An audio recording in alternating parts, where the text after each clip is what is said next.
I never imagined I'd be telling this story, but here I am, sharing a part of my life that transformed everything I thought I knew about good, evil, and the unseen world that lies just beyond our perception.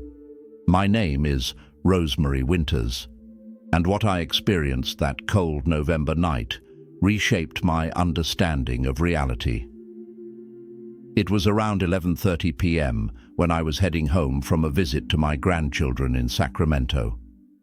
The highway was nearly deserted, and I had just witnessed my youngest grandson, Timothy, shine in his first school play.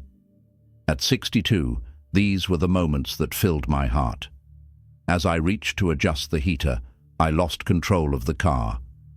The next thing I knew, the world spun violently, and I felt the car crash through the guardrail, plunging down a steep embankment.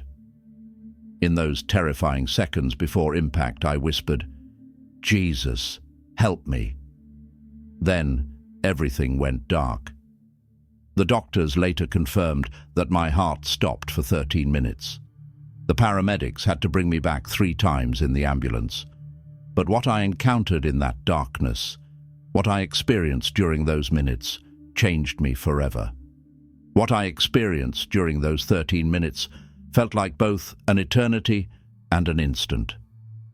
The first thing I noticed was an overwhelming sense of peace, unlike anything I had ever known. All the fear, pain, and chaos from the crash seemed to vanish, replaced by a profound calm. I felt myself rising, floating above my broken body, and as I ascended, I became aware of a light. It was brighter than anything I could have imagined, yet it didn't hurt my eyes. This light radiated pure love and warmth, like nothing I had ever felt. What happened next defies earthly description, but I'll do my best to share it. The light enveloped me in a way that felt like a gentle embrace, and suddenly I found myself on the outskirts of heaven. The colors there were beyond anything I could have dreamed. They weren't just seen with the eyes. Each color had its own depth, meaning, and sound. A shade of blue seemed to echo peace itself, while a golden hue sang with pure joy. The ground beneath me wasn't solid like Earth's soil, but more like walking on light that had become firm. Each step sent ripples of luminescence through the air, creating harmonies that filled the atmosphere with a sense of purpose. Then I saw the flowers, if you could call them that. Each one was a masterpiece, intricate and ever-changing, with patterns that seemed to shift as I gazed at them. They sang too, each emitting a unique tone that blended into a symphony of harmony. And the music, it wasn't just sound, it was pure worship made audible, a symphony of infinite beauty. Imagine the most perfect music you can, multiplied by infinity, and you might begin to grasp what I felt. The harmonies had layers, each one adding depth and richness. Some notes were so high and pure they seemed to touch the heavens, while others resonated with the very foundation of creation.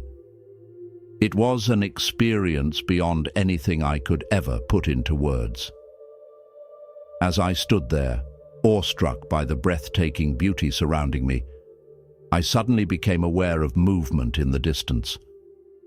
At first, I thought they were just streams of light, but as they drew closer, my heart skipped a beat. I was witnessing something that words cannot fully capture. Angels. Real angels. They weren't like anything we've seen in paintings or statues on Earth. These beings were pure light, alive with purpose, their forms constantly shifting and flowing, yet always maintaining their distinct identities. Some angels had multiple faces, each reflecting a different aspect of God's nature, while others possessed wings that weren't just for flight. These wings shimmered with living energy, each feather seemingly a galaxy unto itself, teeming with stars. What struck me most about them, though, was the joy they exuded. Their happiness was so pure, so complete, that it made the pleasures of earth feel like mere shadows. Their movements rippled through heaven's very fabric, leaving trails of light and harmony in their wake. I watched in awe as some carried scrolls of living light, while others held instruments made of pure energy. As two angels passed by, deep in conversation, their words were not in any earthly language. They communicated through pure thought and light, yet I understood them perfectly. They were discussing the very fabric of existence, the way God's love holds the universe together, the beauty of his creation, and the harmony between physical and spiritual laws. Suddenly, one of the angels, so radiant that I could barely look at it, approached me. Its presence was overwhelming, but there was no fear, only an embrace of love and kinship. It communicated not in words, but in pure thought. "Welcome, little sister. You're here earlier than expected, but it's good to see you beginning to perceive reality as it truly is." Before I could ask a single question, another presence appeared, one so magnificent that even the angel beside me seemed dim in comparison. Jesus stood before me. His presence was unlike anything I had ever felt or imagined. The love that radiated from him was infinite, overwhelming in a way that defies description. His face shone brighter than 1,000 suns, yet I could gaze at it without being consumed. His eyes held depths of wisdom and love, compelling me to worship. "Rosemary," he spoke, and his voice resonated through every fiber of my being. It was as though he was speaking directly to my soul. "You've arrived earlier than expected," he continued, "but there's something crucial I need to show you before you return." With a simple gesture, he changed the very scene around us, and I knew, deep in my heart, that I was about to witness something far beyond what I could have ever imagined. As I stood there, overwhelmed by the sheer magnificence of heaven, I found myself in what I can only describe as the throne room of heaven itself. Words fail to capture the glory of this place. The throne wasn't just a seat of power, it was the very center of reality. Light, love, and pure energy radiated from it in waves, sustaining all of creation. The air was thick with worship, and I could see living creatures made of eyes and wings, constantly crying, "Holy, holy, holy is the Lord God Almighty." The floor beneath my feet was like a sea of glass, mingled with fire. But it wasn't still. It moved, shifting and reflecting not just light, but truth itself. With each step, I saw deeper layers of God's character revealed. Above, a radiant rainbow encircled the throne, but it wasn't just a light split into colors. Each hue seemed to embody one of God's promises, made visible in the very fabric of the universe. Surrounding the throne were beings that made even the angels I had seen earlier seem almost ordinary. These were the seraphim, the highest order of angels. Their forms were so majestic, so beyond anything I could comprehend.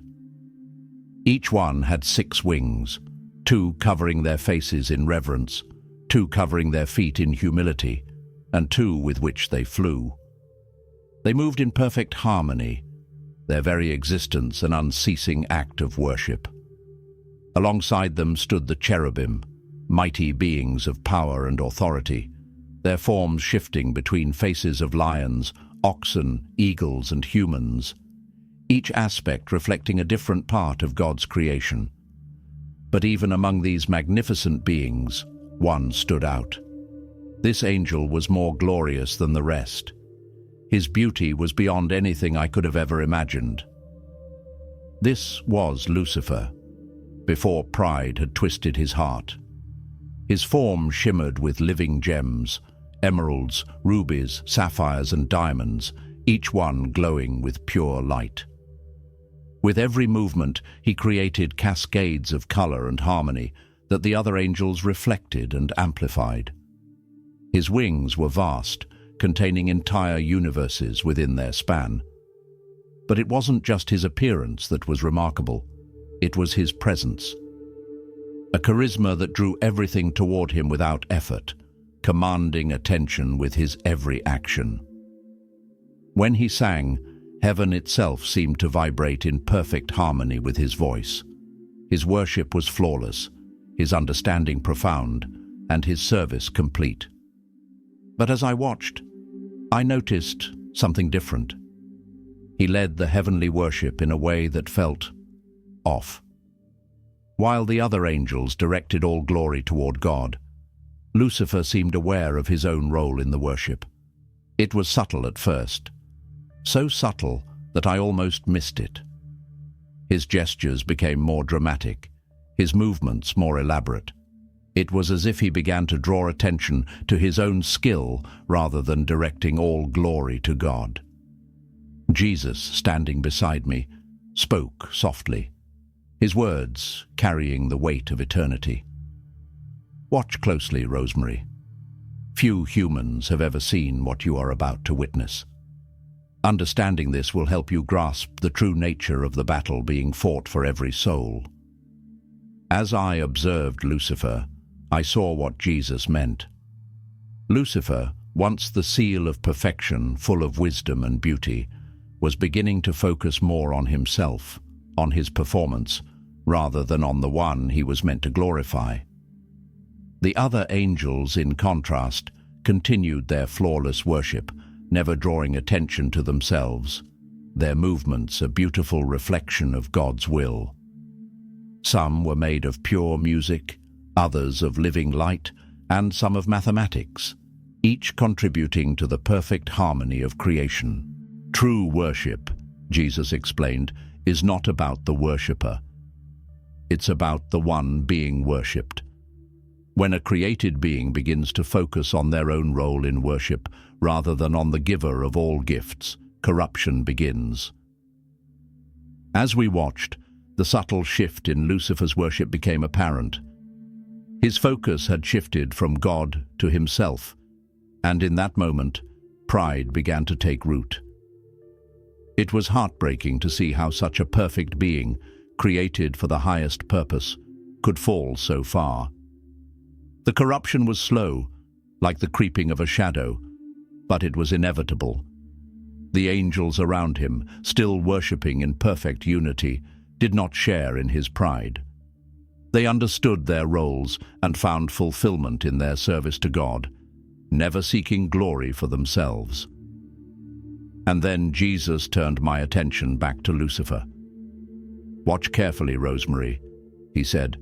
"You are about to see how pride corrupts even the most perfect of creation." As the scene unfolded, I saw Lucifer singing, his voice carrying through heaven with perfect pitch and tone. But then something changed. It was subtle at first, almost imperceptible. Lucifer began to add flourishes to his song, and in that small shift, I saw the birth of pride. As I watched Lucifer's descent into pride, the changes were subtle at first, small embellishments to his worship that weren't part of the original melody. Jesus explained, "This is the first seed of pride taking root." I noticed how Lucifer began to spend more time admiring his own reflection in the crystal-clear floors of heaven. At first, the glances were brief, but soon they grew longer. He studied his form, marveling at how the light danced off his gem-encrusted body. Jesus revealed to me Lucifer's thoughts during these moments. At first, it seemed innocent enough. How wonderfully God has made me. But it quickly shifted to a more dangerous thought. How wonderful I am. The change was subtle, yet significant, moving from praising the Creator to praising the creation. Lucifer began to compare himself to the other angels. If another angel sang particularly well, I could see a flicker of something new in Lucifer's expression. Not appreciation, but competition. He would then sing more elaborately, ensuring his voice stood out above the rest. Pride, Jesus explained, often begins with comparison. Lucifer's focus shifted from glorifying God to measuring himself against others. The first stage of corruption was self-awareness, an excessive focus on himself, his beauty, and his abilities. This led to the second stage, comparison. Lucifer started to see the other angels not as fellow servants, but as competitors. Instead of serving alongside them in joyful worship, he began to see them as an audience for his talents. The third stage was entitlement. Lucifer started to expect special treatment, and when other angels didn't acknowledge his superiority, irritation flickered in his eyes. Jesus pointed out, this is a crucial moment when gratitude turns into expectation. The fourth stage was ambition, not the holy ambition to serve God, but selfish ambition to be more than what God had created him to be. I watched as Lucifer began to fantasize about taking God's place, imagining himself as the one to receive worship rather than give it. As these changes took root, Lucifer's appearance subtly altered. The light that once flowed freely through him seemed to become trapped, as if he were trying to possess it rather than reflect it. His movements, once perfectly in sync with heaven's harmony, became slightly out of step, just enough to create tiny, discordant notes in heaven's perfect symphony. I saw how Lucifer began to influence the other angels. It started with casual conversations, seemingly innocent questions. Have you ever wondered why God keeps certain knowledge from us? Don't you think we deserve more recognition for our service? Slowly, Lucifer encouraged them to focus more on their performance than on true worship. He would gather small groups, subtly suggesting they hold back their talents no longer. His words, full of partial truths, planted seeds of doubt in the hearts of those around him. Some angels saw through his deception and withdrew, while others were drawn in, adopting his mindset. Lucifer's rebellion grew more organized, with him establishing a hierarchy among his followers, mirroring heaven's order but distorting it. I watched as those who followed Lucifer began to change. His influence dimmed their light, and their once graceful movements became rigid. Their songs lost their harmony, taking on a harsh edge, though they failed to recognize these changes. As Lucifer's pride deepened, he misinterpreted everything around him. When God showed mercy, Lucifer saw weakness. When God set boundaries, Lucifer saw restriction. And when God received worship, Lucifer viewed it as God hoarding glory rather than blessing creation. Pride, Jesus said, doesn't just corrupt actions, it corrupts perception. Then came the moment of open rebellion. Lucifer gathered his followers, now a third of heaven's angels, for what appeared to be a grand worship service. But instead of leading them in praise of God, he spoke of a new order. Why should we bow to anyone? Are we not mighty beings in our own right? He asked. Has God not withheld from us what should rightfully be ours? We could be gods ourselves. The division in heaven became open and absolute. Those who remained faithful were horrified, while Lucifer's followers cheered. Lucifer, in all his corrupted beauty, approached God's throne, his voice still magnificent, but twisted with pride. I will ascend above the heights of the clouds, he declared. I will make myself like the Most High. The instant those words left his lips, everything changed. The light in Lucifer began to corrupt, turning dark and terrible. His beauty became horrifying, his wisdom turned to cunning, and his power became destructive rather than creative. War broke out in heaven, a battle not with physical weapons, but with truth against lies, light against darkness, love against pride. The faithful angels, led by Michael, stood firm, fighting with perfect unity. Lucifer's forces, however, lacked true coordination, fighting for their own desires instead of a shared purpose. The battle reached its climax when Michael confronted Lucifer directly. The clash between them was incomprehensible, but I saw that Michael fought with righteous authority, while Lucifer fought with corrupted power. Michael's sword, made of pure truth, cut through Lucifer's deceptions. The battle ended not in a prolonged struggle, but with a single word from God. Lucifer and his followers were cast out of heaven, falling like lightning to the earth. This fall didn't just affect the rebellious angels, it shook all of creation. Death and decay entered the world, disrupting the perfect harmony of the universe. The earth, once meant to be an extension of heaven's beauty, became a battleground between light and darkness. Yet even in this tragedy, Jesus showed me how God's greater purpose was at work. Humans, through their faith and love in a fallen world, could achieve something even the unfallen angels couldn't fully understand. Jesus turned to me with infinite compassion, his gaze filled with both sorrow and hope. "The battle that began in heaven continues on earth," he said. "The same tactics Lucifer used to deceive the angels, pride, doubt, and twisted truth, he now uses to deceive humanity. But fear not, for I am with you, and through humility and love, you will overcome." "Rosemary," Jesus said, "let me show you how this ancient battle continues in your world today." As he spoke, the scene around us shifted. Suddenly, I was looking down at Earth from a perspective I had never imagined. The physical world appeared semi-transparent, like looking through clear water. But superimposed over it was another reality, a spiritual dimension where light and darkness were constantly waging war. It was as if two worlds, both equally real, were occupying the same space, interacting at every moment.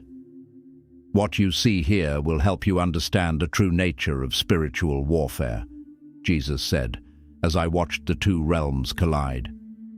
I saw threads of light connecting people to heaven, some bright and strong, others dim and fragile. These connections pulsed with prayer, worship, and acts of love. Around some people, particularly those deep in prayer, a luminous glow seemed to push back the darkness. But I also saw dark tendrils reaching out from the shadows, trying to attach themselves to others. These weren't physical things.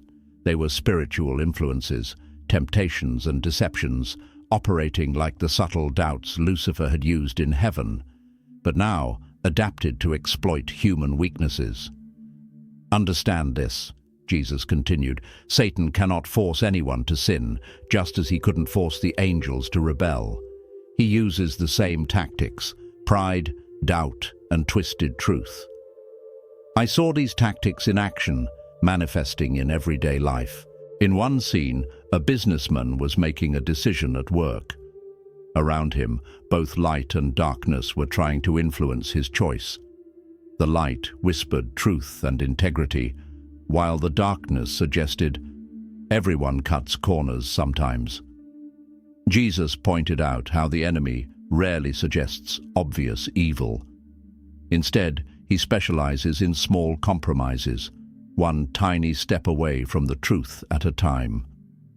I watched as people went about their daily lives, each surrounded by spiritual forces they couldn't see. A mother, speaking harshly to her child, was influenced by dark thoughts of frustration and anger. But when she paused, took a breath and chose patience, I saw light strengthen around her. "Modern life," Jesus said, "works against your spirit." I watched how people are bombarded with noise, entertainment, and distractions, These things make it harder to hear the still, small voice of truth. Jesus showed me how social media, though not inherently evil, could become a tool for spreading pride, envy, and division. The same patterns that had corrupted the angels in heaven, comparison, the desire for recognition, the focus on self, were playing out through likes, shares, and comments. The constant comparison, the desire to be seen, and the focus on one's own image were all traps that pulled people further away from true purpose. But watch, Jesus said, what happens when someone resists these influences? He showed me a young person tempted to post something cruel about a classmate. As they paused and chose kindness instead, I saw light flood into their spirit. This small victory had ripple effects, strengthening their connection to heaven and encouraging others around them. Then, Jesus revealed how spiritual warfare affects different aspects of life. In relationships, I saw how pride and selfishness created barriers, while humility and forgiveness built bridges of light. Every choice to forgive, to show patience, to put others first, strengthened the light in and around those relationships. In churches where people genuinely sought God and served others, the light was strong. But where there was competition, gossip, or pride, darkness crept in, often disguised as religious zeal. In business and politics, I saw how the enemy worked through systems, encouraging greed and the abuse of power. But I also saw how individuals within these systems could choose integrity and service, becoming points of light in dark places. Jesus showed me how busyness was a major strategy in modern spiritual warfare. When people are too busy to pray, reflect, or serve others, they become vulnerable to deception. Digital addiction was another tool, keeping people disconnected from real relationships and spiritual awareness. Isolation, too, was effective. Satan knows that believers are stronger together. He works to keep them isolated, making them easier targets. Then, Jesus revealed the weapons available for spiritual warfare. These weren't physical weapons, but spiritual ones: truth, righteousness, faith, peace, and the Word of God. I saw someone reading the Bible in the morning, and it was like they were putting on spiritual armor. Each truth they absorbed became a shield against deception. Prayer was even more powerful than I had imagined. When people prayed, it was like they connected directly to a source of light and power. I saw prayers rising like beams of light, strengthening the connections between heaven and earth. But the most powerful weapon, Jesus said, is love. He showed me how genuine, self-giving love was like kryptonite to the forces of darkness. When someone chose to love their enemy, forgive an offense, or serve without recognition, it created bursts of light that the darkness couldn't overcome. Jesus also revealed how angels are involved in modern spiritual warfare. I saw guardian angels protecting people, warrior angels fighting dark forces, and messenger angels bringing guidance and encouragement. These faithful ones continue to serve in the battle that began in heaven, though usually unseen.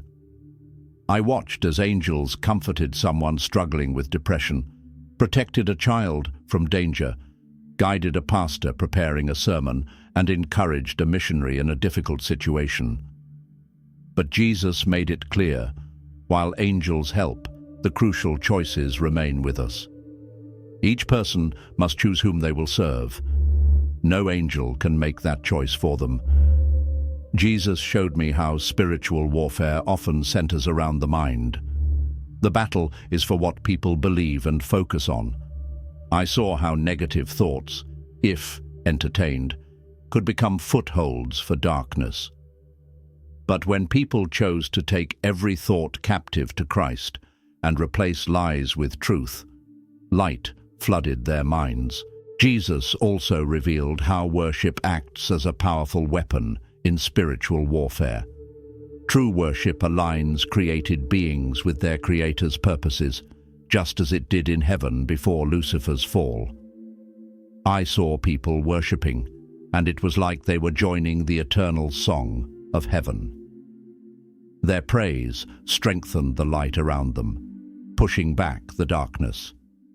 Even in difficult circumstances, choosing to worship brought spiritual breakthrough. Then Jesus showed me something particularly relevant to our time: how spiritual warfare manifests in the digital age. I saw both opportunities and dangers in technology and social media. The enemy seeks to use these tools to promote pride, division, and isolation. But they can also be used to spread truth and encourage connection, if chosen wisely. Rosemary, Jesus said, "The battle continues, but so does the victory. The light is stronger than the darkness, and those who choose to stand with me will always prevail." As I watched, I saw how people used their phones and computers in ways that reflected the ongoing battle between light and darkness. Some were using these platforms to build others up, sharing truth and fostering real connections, while others were feeding their own pride, spreading lies, and promoting division. Jesus showed me how the same pride that once corrupted Lucifer now works through the very social media platforms we use today. The constant self-promotion, the need for likes and followers, and the carefully curated images that breed comparison and discontent. Yet, he also showed me the potential for good. People using these same tools to encourage others, share their faith, and build meaningful connections. The tool itself is neutral, he said. What matters is the heart behind its use. Jesus then revealed how spiritual warfare affects different generations in unique ways. The elderly often face battles with isolation, struggling with feelings of being useless or bitter. Middle-aged adults are tempted by the pressures of busyness and materialism. Young adults wrestle with questions of identity and purpose, while teenagers endure intense pressure to conform and perform. Children, increasingly exposed to darkness through media and cultural influences, face their own challenges. But Jesus showed me, each generation also possesses strengths in the spiritual battle. The elderly bring wisdom and prayer power. Middle-aged adults have the ability to influence multiple spheres of society. Young adults possess energy and idealism for God's kingdom. Teenagers can be powerful witnesses to their peers, and children often have simple but strong faith. The key, Jesus said, is for all generations to work together, each contributing their strengths to the spiritual battle. I saw how the enemy works to divide generations within families and churches, knowing that division weakens the overall spiritual impact. But when generations come together in unity, their combined strengths become a powerful force for good. Jesus then revealed something crucial about modern spiritual warfare: the importance of community. Just as Lucifer isolated the angels to deceive them, the enemy works tirelessly to isolate believers today. I saw how genuine Christian community provides protection, encouragement, and accountability. When believers gather in authentic fellowship, their individual lights combine to create a powerful spiritual influence, pushing back the darkness. Jesus showed me specific battlegrounds in modern spiritual warfare: the mind, the heart, the will, relationships, time, resources, and influence. Each battleground has its own challenges, but God also provides the tools for victory. In the mind, the enemy plants doubts, but God provides truth. In the heart, the enemy stirs up fear, but God offers peace. In the will, the enemy pushes for compromise, but God gives strength to stand firm. In relationships, the enemy sows division, but God enables reconciliation. With time, the enemy promotes waste, but God teaches stewardship. With resources, the enemy encourages greed, but God inspires generosity. With influence, the enemy suggests manipulation, but God demonstrates servant leadership. Jesus showed me how each faithful angel had their own moment of decision when confronted with Lucifer's deception. Their responses varied, but they all centered on one crucial truth. They recognized that their beauty and power were gifts from God, not grounds for pride. I watched as Michael, the great warrior angel, faced Lucifer's temptation. Lucifer appealed to Michael's strength and authority, suggesting that such a powerful being deserved more recognition. Michael's response was simple, yet profound. All my strength comes from God and returns to Him in service. What you offer is nothing compared to the joy of serving Him. Gabriel's encounter was different. Lucifer tried to tempt him with greater knowledge and influence, knowing Gabriel's role as heaven's chief messenger. But Gabriel's wisdom far exceeded Lucifer's cunning. "Every message I carry reveals God's character," he replied. "Why would I want to speak my own words when I have the privilege of speaking His?" Jesus showed me the different ranks and roles of the faithful angels, each one teaching unique lessons about service and devotion. The seraphim, closest to God's throne, demonstrated perfect worship. Their cry of "Holy, holy, holy" wasn't just words. It was their entire being poured out in adoration. Despite their exalted position, they covered their faces with their wings, showing that even the highest created beings approach God with humility. "Notice," Jesus said, "how they never grow tired of worship. Each glimpse of God's glory reveals new wonders to praise." The cherubim, guardians of God's holiness, showed steadfast dedication to their purpose. After Lucifer's fall, they took on even greater responsibilities, including guarding the way to the tree of life in Eden. Their flaming swords represented both judgment and mercy, preventing access to eternal life in a fallen state while pointing to the future hope of restoration. I saw angels who primarily recorded the deeds of men and the unfolding of God's plan. They kept the heavenly books with perfect accuracy, doing so with tears of compassion for human failures and joy for every act of faith and love. There were angels dedicated to praising God through music, their songs containing harmonies impossible in our physical realm. Even after eons of existence, they found new aspects of God's character to praise. Jesus also showed me warrior angels, their armor gleaming with holy light. "These angels fight not for glory," he explained, "but for love, love of God and love of those they protect." I watched as guardian angels carried out their duties with incredible devotion. They didn't resent being assigned to protect humans who were lower beings. Instead, they took joy in serving God by serving His beloved children. I saw guardian angels protecting children from accidents, whispering warnings to avoid danger, and strengthening people in moments of temptation. They celebrated every small victory in the lives of those they protected. "Look at how they handle their duties," Jesus said. "They serve with joy, even when they are unseen." Through all of this, Jesus reminded me that the faithful angels are constantly at work, strengthening believers, guiding the lost, and ministering to those in need. They are always present, even when we don't perceive them.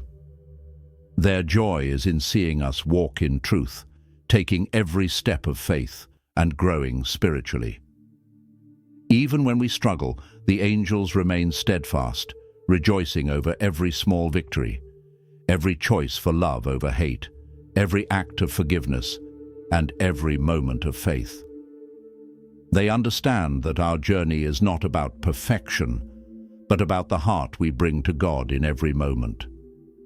As I stood there with Jesus, he began to show me how the knowledge of spiritual warfare should shape our daily decisions. I watched as he revealed modern scenarios where the same patterns of pride and deception that corrupted Lucifer were playing out in subtle ways. "Notice," he said, "how pride often disguises itself as virtue." One scene stood out vividly. I saw a pastor who had started a mega-church with a sincere desire to serve God. But over time, I witnessed his passion for service slowly shifting toward a focus on attendance numbers and personal recognition. His intentions, once pure, were gradually being overtaken by self-glorification. This was the same corruption that had begun in Lucifer's heart, starting with a genuine calling and evolving into a craving for praise. Yet, Jesus also showed me the antidote.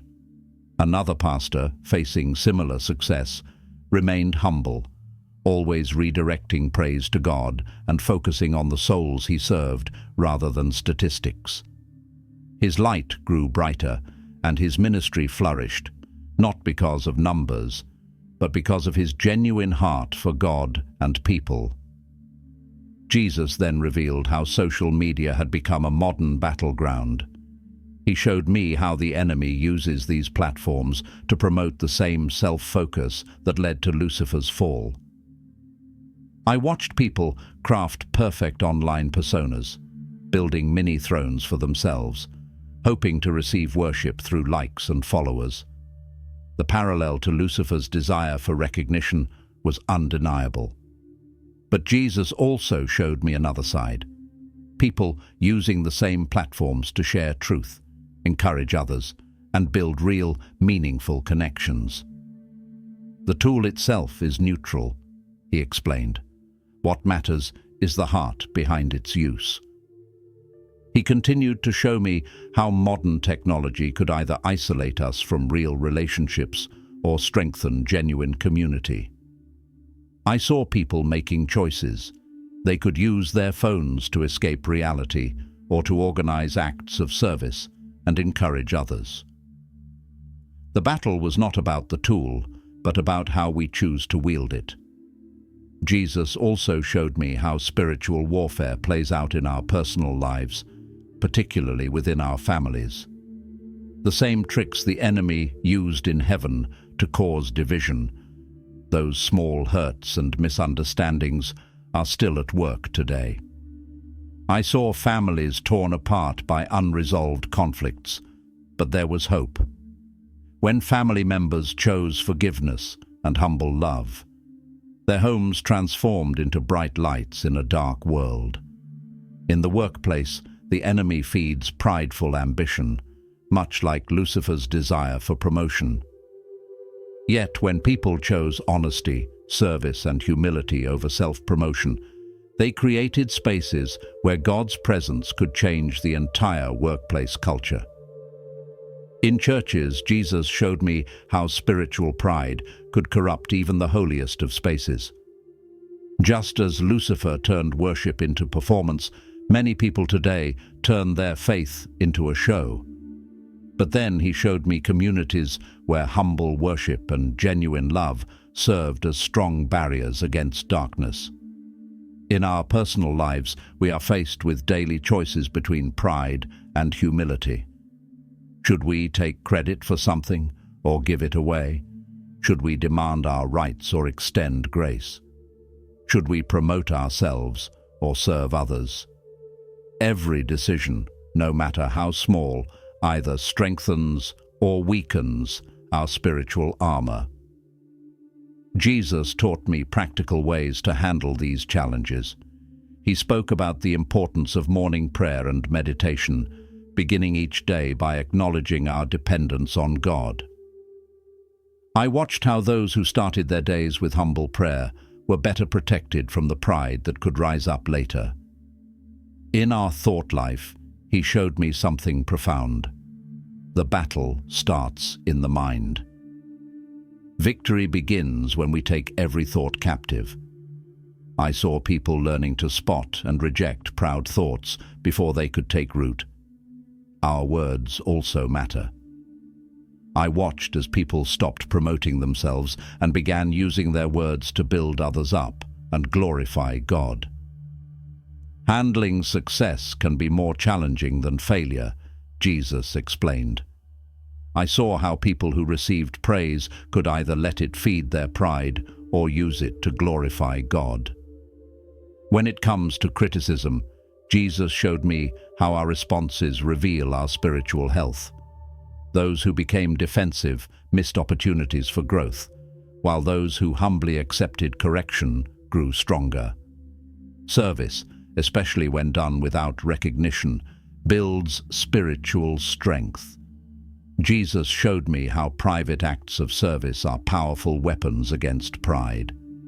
Jesus then spoke about the importance of staying connected in real community. Even when it's uncomfortable, being part of a group of believers protects us from the isolation that makes us vulnerable to deception. We are stronger together, he said. He also revealed how spiritual warfare should change our relationship with God. Understanding the battle makes us more dependent on him. People who truly understand their weakness to pride develop deeper prayer lives and more genuine worship. This awareness helps us show grace to others, knowing that we all face similar struggles with pride and temptation. Jesus taught me a profound truth about humility. It's not thinking less of ourselves, but thinking of ourselves less. He showed me specific strategies for spiritual victory, including the power of gratitude. Thankfulness, Jesus explained, directly combats pride. I watched as people who developed a habit of gratitude were protected from Lucifer's deceptions. Being vulnerable also holds strength. While pride builds walls, being open about our struggles builds bridges. Serving others, especially when unnoticed, proves powerful in the battle against pride. Jesus showed me how serving with a humble heart defeats the pride that brought Lucifer down. Staying grounded in his word also protects us from lies. Regular Bible study shields us from the subtle twists of truth the enemy uses to deceive. True worship, focused on God rather than performance, builds spiritual protection. I saw how genuine praise pushed back darkness and strengthened believers. As Jesus revealed how this understanding of spiritual warfare impacts various parts of life, I saw how knowledge of the battle shapes the way we pursue knowledge, money, success, entertainment, and relationships. In education, we are called to pursue wisdom with humility, recognizing that all truth comes from God. In business, we must see ourselves as managers of God's resources, not owners. Our entertainment choices matter because they shape our spiritual sensitivity. Our relationships need to be understood as battles against spiritual forces, not against each other. Finally, Jesus showed me how love triumphs over pride. He revealed glimpses of the future, showing how love, expressed through humble service and genuine worship, transforms lives and communities. Every small victory over pride, every choice to serve instead of promote ourselves, helps God's greater plan unfold. Jesus reminded me that our biggest purpose isn't to become great, but to show God's character through humble service. As my time with him came to a close, he gave me one last command. Share what you've seen, he said. Not to scare people, but to inspire them. Help them understand spiritual warfare and the power of humble love. Share with hope, humility, and wisdom. And with that, he gently touched my forehead. Suddenly, I was back in my body, with paramedics working to save me. My physical recovery took time, but my spirit had been forever changed. Now every choice, every moment, holds eternal significance. And with each decision, I choose love over pride, service over self-promotion. I share this not to draw attention to myself, but to help you understand the reality of the spiritual realm. The battle is real, but victory is certain for all who choose humility and love. The choice is yours. It always has been, and it always will be. Choose love. Choose humility. Choose life.